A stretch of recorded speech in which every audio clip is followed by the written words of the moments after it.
Hey, Mountaineer Nation, welcome into the Mountaineer Effect. I'm your host, Sam the Man. Today I got a special guest, my boy Cody P, the OU fan. We're going to talk about the game this past Saturday night. I think some of the West Virginia fans will be surprised to hear it from the OU perspective, so let's do it.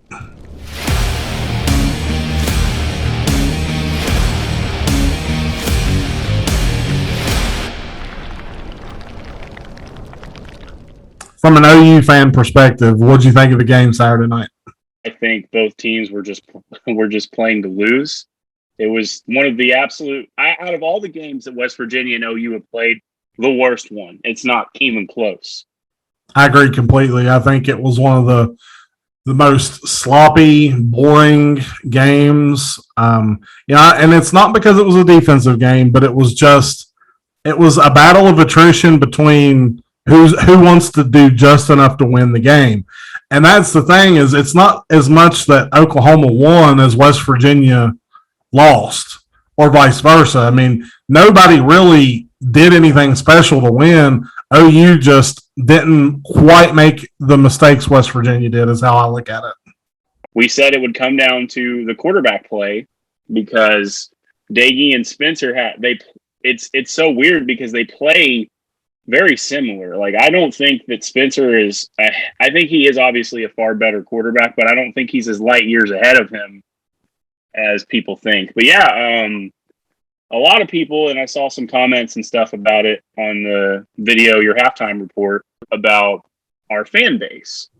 And here's the thing is, I totally understand why a West Virginia fan could point the finger at us and call us stuck up and like selfish and all these other things. But the fact of the matter is, there's a reason that OU has 3 starting quarterbacks in the NFL right now. I just think that we have a set expectation for all quarterbacks.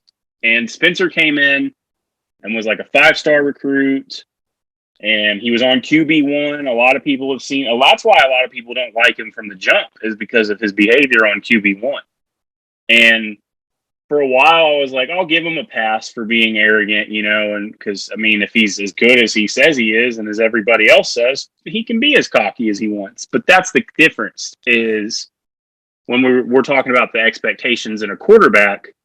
To me, he's just not on the mentally, he's not on the same level as Kyler, Jalen, and Baker, and a lot of people compared him to Baker before all this. That's not a good comparison at all. There's a big difference between being a bro, and that's how I look at Baker, and then just being a douche. And like, Spencer comes across, I don't know really a whole lot about him, but just watching his countenance and his demeanor, he seems like he's a world-class douchebag. I mean, is that accurate? I know a lot of people that have met Spencer, whether it be on Campus Corner, or I know some people that live in Arizona that whenever they found out that he was our number 1 recruit, they would go and watch him play at high school games. And everybody says he's able to flip that switch from talking like he's with the boys to being like, hey, sir, how are you? Yes, sir. No, sir. And I don't know, man. Like, he does seem like a douche. I think 4 games in is a little early to judge him. There's never going to be a full verdict on him. Well, and I really think, West Virginia's kind of in the same boat. We're kind of wondering what Green will look like given, full-fledged opportunity to run. The full keys to the kingdom. And, I think people are still missing that JERD Daggy's pretty good quarterback. I'm not saying he's great, but he's pretty good. Now that we did drop the game to Oklahoma, I wouldn't be surprised to see them give Green a shot at starting a game and letting him see what he does. I think that you could do that without damaging JERD Daggy's confidence too much. Because at this point, scoring 14, 17 points a game just isn't enough. Not especially in the Big 12, it's just not enough. Yeah, see, that's the issue too, man. Is the Big 12 is always known for offense, and I feel like I talked with my buddy about this. OU is back to the early 2000s again, where our defense is good and our offense is just not there. I think a big criticism of Lincoln has always been he can't succeed without transfers, and unfortunately, Spencer is not really helping his case with that. Well, and I mean, really, you could say the same about West Virginia. A lot of people, a lot of chatter. They're being really hard on Neil Brown for not winning this game, and I can say I can look at that too. But if you really look at this game as a whole, coaching, there's always questionable coaching, but really, coaching's not what lost West Virginia that game. You have to isolate two plays that really killed the momentum and really lost West Virginia the game. And I'm talking penalty. The penalty that got the Letty Brown's touchdown called back, and then then the center, forgetting how to snap the ball. Those two mistakes out of play, and the game ends very differently. Yeah, that's my thing. Is you guys were winning in the trenches, and it's very crazy. How the line can, because I mean, you were my lineman coach. That's how we developed a relationship into being friends and stuff now. And so I always try to give linemen a pass because they're the first ones to get blamed when a quarterback plays bad, and they never get the glory. But that's the thing, is it doesn't seem that way with the OU, with both of our quarterback situations. I think West Virginia and Oklahoma fans are on the same page about the quarterback situation and about the linemen, because it's almost like we were playing ourselves. Like it was a mirror match. You had two coaches that like to coach conservatively, and then you have both of our teams lost very, very important linemen. And then you have these young quarterbacks that this is kind of their groove year. Last year they had time to adapt and learn and make mistakes. So I think both fan bases were both frustrated.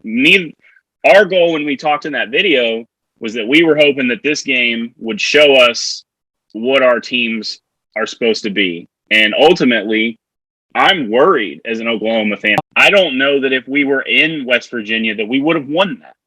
Well, and that's and honestly, if you'd been in Morgantown, you probably wouldn't have. I mean, the crowd had a lot to do with your guys' success last night too, on several offsides calls, false starts.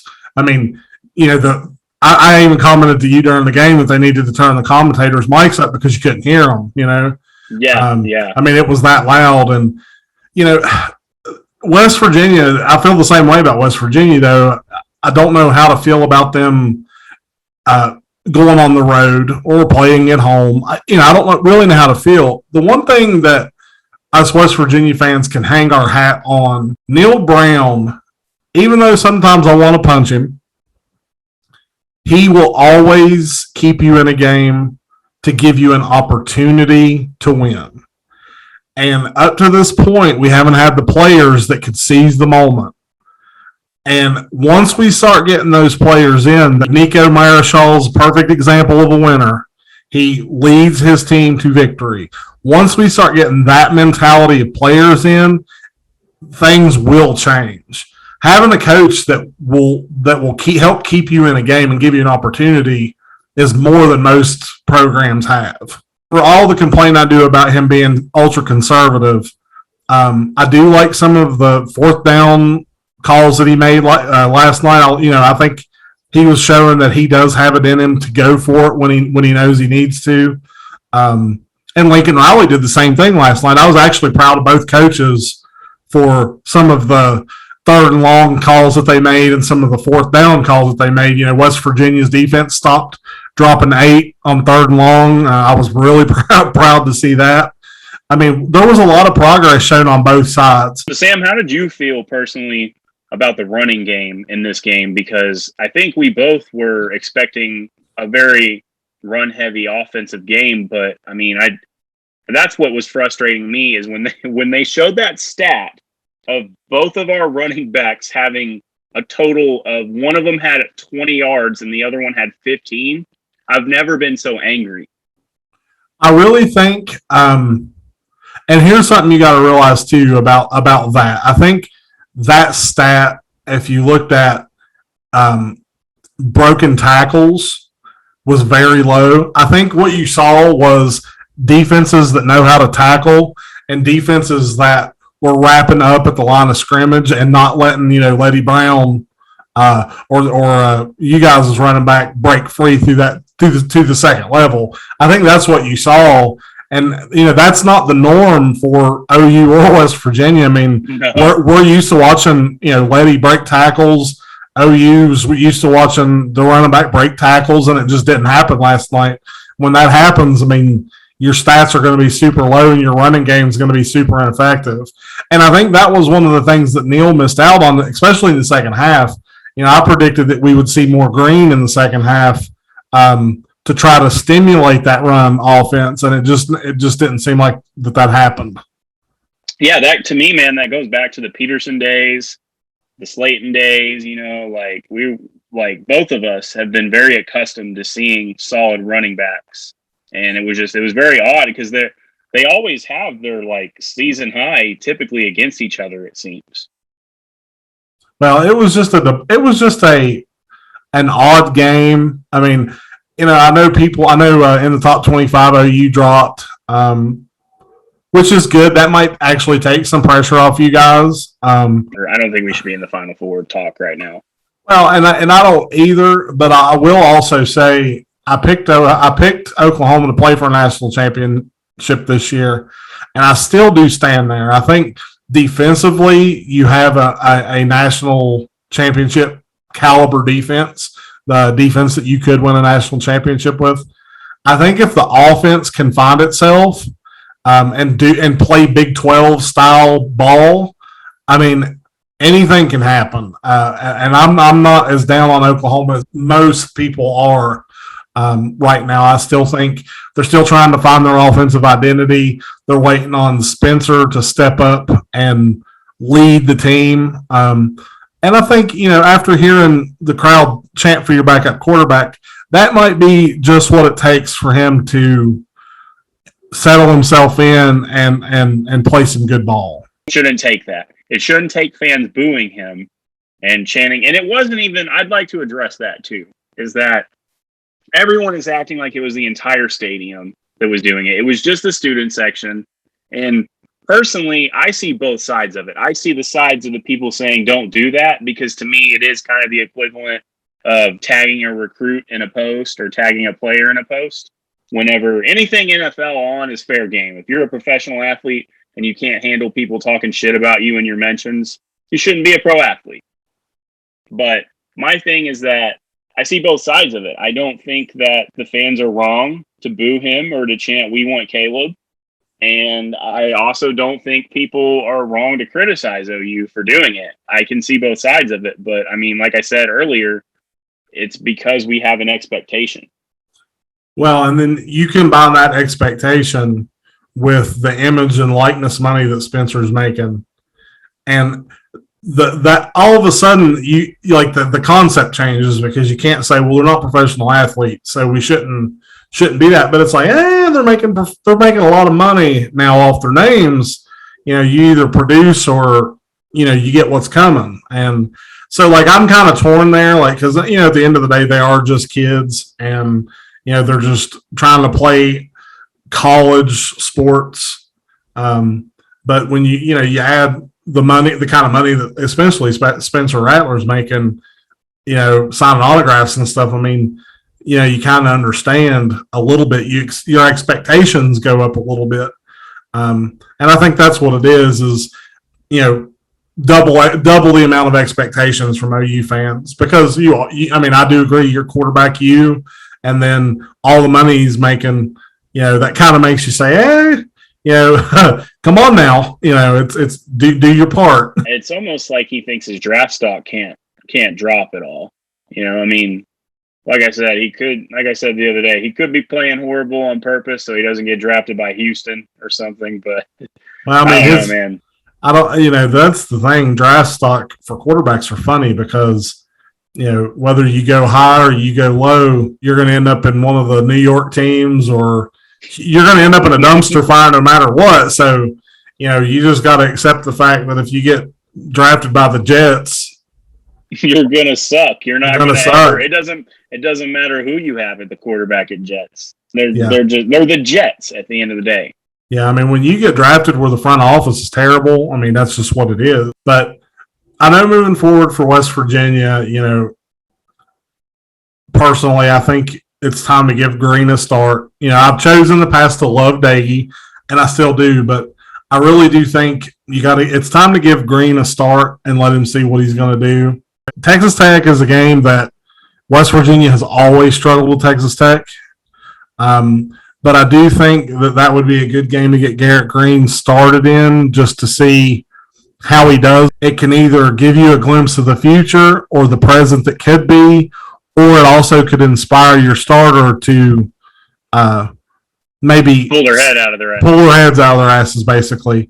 And I'm not saying that Jared Dagey keeps his head up his butt, but, his play is uninspiring.